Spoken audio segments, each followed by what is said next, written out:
블라디미르 푸틴은 그의 집권 전체를 통틀어 가장 중요한 정복 성과를 곧 잃게 될 것입니다. 2014년에 그는 거의 총 한 발도 쏘지 않고 크림반도를 점령했습니다. 그것은 푸틴 집권 기간 동안 가장 큰 승리였고 러시아가 다시 제국이 되었다는 것을 세계에 증명하는 트로피였습니다. 그리고 12년이 지난 지금 그 트로피가 그의 가장 큰 함정이 되고 있습니다. 이 일이 벌어지는 방식이 러시아 정부를 가장 두렵게 하는 부분입니다. 왜냐하면 탱크로도 침공으로도 이루어지는 것이 아니기 때문입니다. 러시아가 막을 수 없는 일로 벌어지고 있습니다. 그리고 이것은 아주 구체적인 곳에서 볼 수 있습니다. 크림반도가 연료가 부족해지고 있습니다. 세바스토폴, 즉 반도에서 가장 큰 도시에서는 주유소들이 아침부터 제한을 두고 있었습니다. 차 한 대당 20리터로 제한되었습니다. 그리고 며칠 뒤에는 20리터조차도 남아있지 않았습니다. 휘발유가 그냥 완전히 떨어졌습니다. 5월 말에는 러시아가 도시에 임명한 주지사 자신이 일반 휘발유가 다 떨어졌다고 인정했습니다. 주유소에서 가장 많이 쓰이던 두 휘발유 종류가 완전히 사라졌습니다. 러시아가 10년 넘게 전리품처럼 차지한 이 땅에서 사람들은 더 이상 들어오지 않는 연료를 얻기 위해 줄을 서기 시작했습니다. 그리고 중요한 점은 그 이유가 침공 때문이 아니라는 겁니다.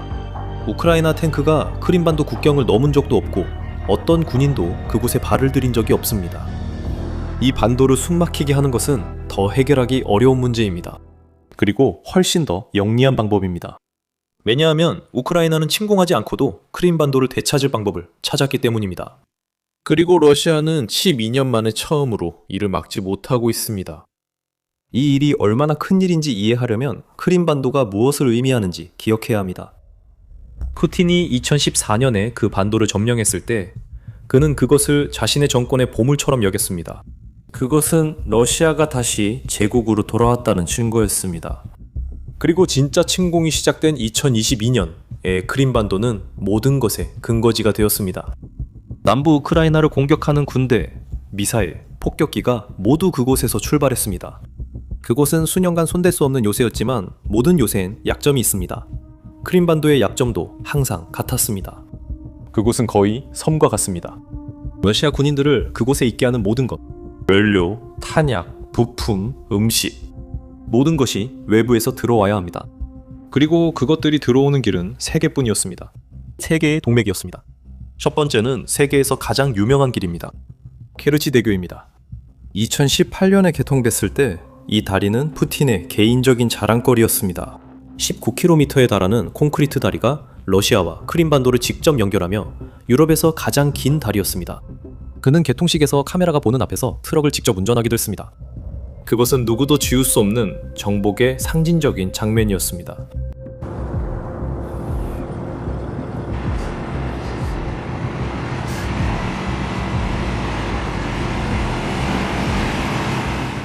하지만 우크라이나가 그걸 무너뜨렸습니다. 조금씩. 2022년 10월 첫 번째 큰 폭발이 다리의 일부를 무너뜨렸습니다. 2023년 7월에는 해상 드론, 즉 폭약을 실은 무인보트가 교각을 타격했습니다. 그리고 피해는 구조물에만 그치지 않았습니다. 실내에도 타격을 입혔습니다. 다리 자체는 여전히 서 있지만 러시아인들은 이제 그 다리를 이용하는 것을 두려워하게 되었습니다. 오늘 우크라이나 정보기관이 분석한 위성사진은 의미심장한 사실을 보여줍니다. 올해 2, 4월 러시아 군수 화물 열차는 그 다리를 한 번도 통과하지 않았습니다. 단 한 대도 없었습니다.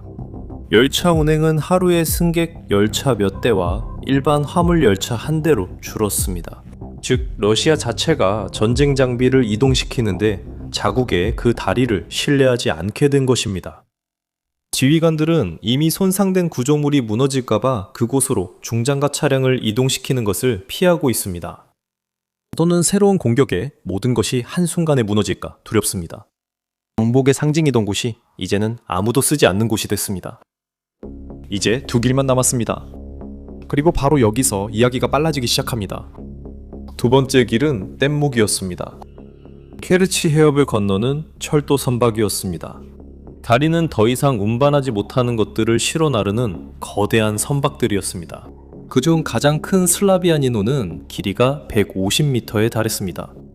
그리고 연료와 탄약으로 가득 찬 기차 객차 전체를 한쪽 강둑에서 다른 쪽 강둑으로 실어 나르고 있었습니다. 그것이 조용한 대안이었습니다. 그래서 우크라이나는 이 나룻배들을 사냥하기 시작했습니다. 하나씩. 먼저 3월에 아방가르드가 있었습니다. 그리고 나서 4월 6일 새벽에 마지막 공격이 있었습니다. 우크라이나군 정보부가 드론을 슬라비아닌에 보냈습니다. 그리고 열화상 영상을 공개했습니다. 배가 물 위에서 불타고 있었습니다. 그와 함께 두 번째 동맥도 사라졌습니다. 러시아는 막 크림반도로 해상으로 중량 화물을 운송할 방법을 잃었습니다. 무슨 일이 일어나고 있었는지 주목해보세요. 각 경로가 끊길 때마다 러시아는 남아있는 것에 더 의존하게 되었습니다. 그리고 이제 남아있는 것은 단 한 개의 도로뿐이었습니다. 마지막 동맥은 육로였습니다. 우크라이나에 점령된 남부 전역을 가로지르는 고속도로였습니다. 그 도로는 러시아의 로스토프라는 도시에서 시작해서 마리우폴, 베르데단스크, 멜리토폴을 거쳐 크림반도까지 이어집니다. 러시아 지도에서는 이 도로에 새 이름까지 붙였습니다. 노바러시아 루트입니다. 그리고 수년 동안 이 도로는 제 기능을 했습니다. 이 도로는 길었고 전선에서 멀리 떨어져 있었으며 무엇보다 결정적이었던 건 우크라이나 드론의 사정거리 밖에 있었다는 점이었습니다. 탱크, 연료, 병력, 모든 것이 그 길을 통해 비교적 안전하게 이동했습니다. 그곳은 크림반도의 생명선이었습니다. 그리고 바로 여기서 모든 것이 뒤바뀝니다. 이 도로가 더 이상 사거리밖에 아니기 때문입니다. 여기서 잠깐 짚고 넘어갈 필요가 있습니다. 이것이 모든 이야기의 핵심이기 때문입니다. 거의 전쟁 내내 우크라이나의 드론은 단거리였습니다. 유명한 FPV, 그러니까 영상에서 볼 수 있는 그 공격용 드론들은 전선에서 약 20km 떨어진 목표물을 타격했습니다. 그리고 그 도로는 100km 이상 떨어져 있었습니다. 너무 멀었습니다. 하지만 우크라이나는 드론으로 전쟁하는 법만 배운 것이 아닙니다. 우크라이나가 완전히 장악했습니다. 중거리와 장거리의 새로운 모델들이 등장했습니다. 그중 하나인 호넷이라는 모델은 인공지능을 사용해서 목표물을 찾고 약 150km까지 도달할 수 있습니다. 그리고 장거리 모델인 FP1과 FP2는 200km까지 도달할 수 있습니다. 갑자기 안전했던 도로가 점령된 남부 전체에서 가장 위험한 장소로 변했습니다. 그리고 그것은 우연이 아니었습니다. 5월 말, 우크라이나는 그동안 몰래 해오던 일에 이름을 붙였습니다.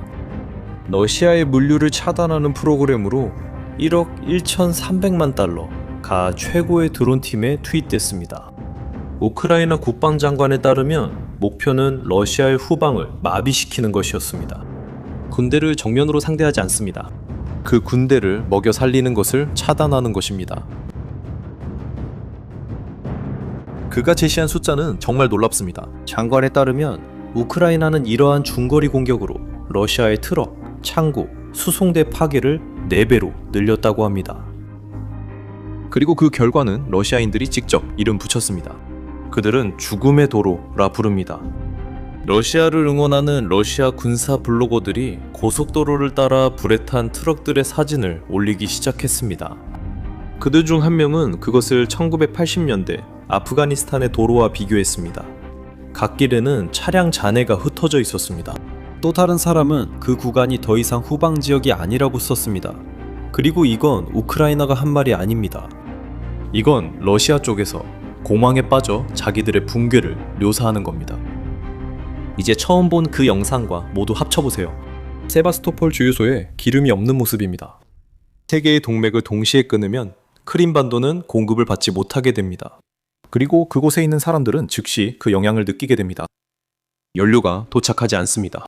군대가 움직이지 않습니다. 장갑차가 멈춰 서 있습니다. 그리고 이것은 전장에 드러납니다. 우크라이나 국방장관에 따르면 러시아가 전진하려는 1km마다 치르는 대가가 크게 증가했다고 합니다. 10월에는 1km당 67명의 병사를 잃었습니다. 4월에는 179명이었습니다. 보급 없으면 1m마다 더 큰 대가를 치릅니다. 그리고 군인들만의 문제가 아닙니다. 도시에서는 일반 차량조차도 휘발유가 부족해지기 시작했습니다. 움직이지 않는 주유소의 줄. 병목 현상은 더 이상 군사 이론이 아니라 주유소에서 실제 문제가 되었습니다. 그리고 이런 전쟁 방식이 흥미롭다고 생각하신다면 채널을 구독해주세요. 저희는 매주 이렇게 이 전쟁의 모든 움직임을 분석해드립니다. 하지만 아직 가장 중요한 부분이 남아 있습니다. 그 부분은 한 질문으로 요약됩니다. 결국 왜 러시아는 그냥 이 문제를 해결하지 않는 걸까요? 그 질문의 답이 많은 것을 보여줍니다. 드론 방어책이 이미 잘 알려져 있기 때문입니다. 우크라이나 자체도 사용하고 있고 효과가 있습니다. 그것은 바로 그물입니다. 거대한 망, 때로는 나무 기둥에 걸린 어망으로 만들어져 도로를 터널처럼 덮고 있습니다. 그물은 드론이 알을 차량을 마치기 전에 잡아냅니다. 일부 구간에서는 우크라이나가 그물 설치 후 러시아 드론이 전혀 통과하지 못했습니다. 이게 너무 잘 작동해서 우크라이나는 수천 킬로미터의 도로를 이런 그물로 덮고 있습니다.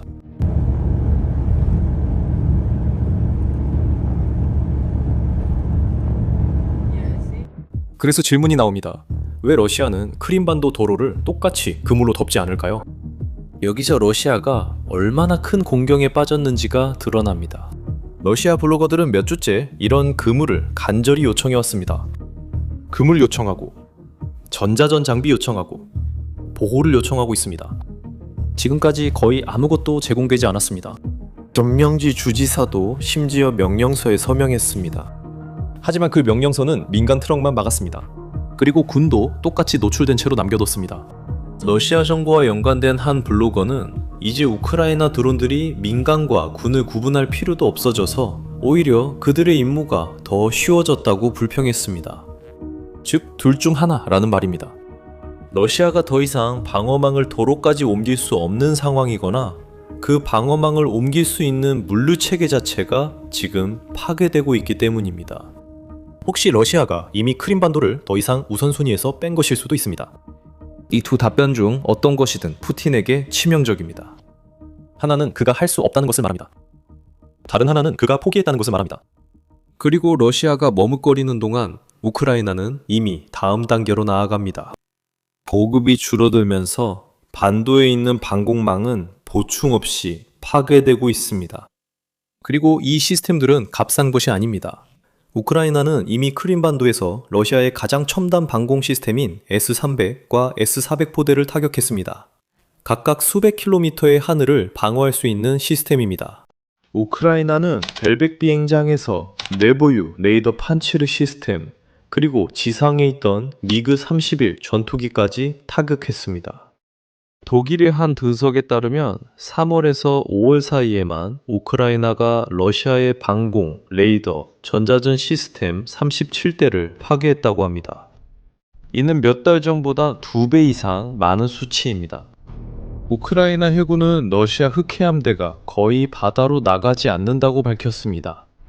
그리고 방어망 하나가 무너질 때마다 다음 공격을 위한 더 큰 틈이 생깁니다. 수년 동안 가까이 오는 모든 것을 공격하던 크림반도는 우크라이나 분석가의 말에 따르면 이제는 쉬운 표적이 되었습니다. 그리고 러시아도 이를 피하기 위한 계획이 있습니다. 러시아는 급하게 약 700km에 달하는 새로운 철도를 건설하고 있습니다. 이 철도는 로스토프에서 멜리토폴과 같은 점령 도시들을 해안에서 더 멀리 떨어진 경로로 연결합니다. 목표는 더 안전하게 보호되는 새로운 보급로를 만드는 것입니다. 문제는 시간입니다. 이 철도는 완공하는데 몇 달이 걸립니다. 그리고 포위망은 지금 더 조여오고 있습니다. 그래서 이 이야기의 핵심 아이디어는 아주 단순하면서도 잔인합니다. 크림반도는 탱크 공격으로 무너지지 않을 겁니다. 그저 지키기에는 너무 많은 대가가 들게 될 겁니다. 그곳 유지 비용이 가치보다 커질 때까지 질식시킬 겁니다. 이것이 전쟁 전체에 어떤 의미인지 생각해보세요. 남부에서 러시아의 모든 공세를 지원하던 그 반도가 이제는 자원을 보내는 대신 빨아들이고 있습니다. 전리품이 짐이 되어버렸고 기지가 덫이 되어버렸습니다. 그리고 이 모든 것에는 거의 아이러니한 점이 하나 있습니다.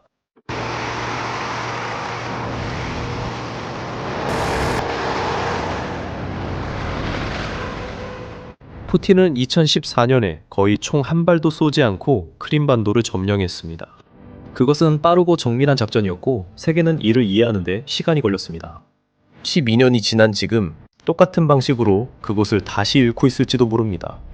침공도 큰 전투도 없이 모든 돌아갈 길을 끄는 자들의 느리고 꾸준한 압박만 있을 뿐입니다. 영원할 것 같았던 정복이 얼마나 허약한지 드러났습니다. 그리고 아마도 이 전쟁에서 가장 불편한 교훈은 어떤 사람이든 영토를 지배하는 것이 그것을 영원히 소유하는 것과 같다고 생각한다면 그게 착각이라는 점일 것입니다. 그리고 이런 일은 여전히 계속되고 있습니다. 매주 포위망이 점점 더 조여오고 있습니다. 이 이야기는 아직 끝나지 않았습니다. 그래서 바로 그 이후로 계속 가까이서 지켜볼 가치가 있습니다. 채널 구독하세요. 우리는 이 몰락을 계속 지켜볼 것이며 앞으로 더 많은 일이 있을 것입니다. 질문드립니다. 크림반도가 다시 우크라이나 영토가 될까요? 아니면 러시아가 아직도 어떻게든 지켜낼 수 있을까요? 여러분의 예상은 어떤가요? 댓글로 남겨주세요. 다음 영상에서 뵙겠습니다.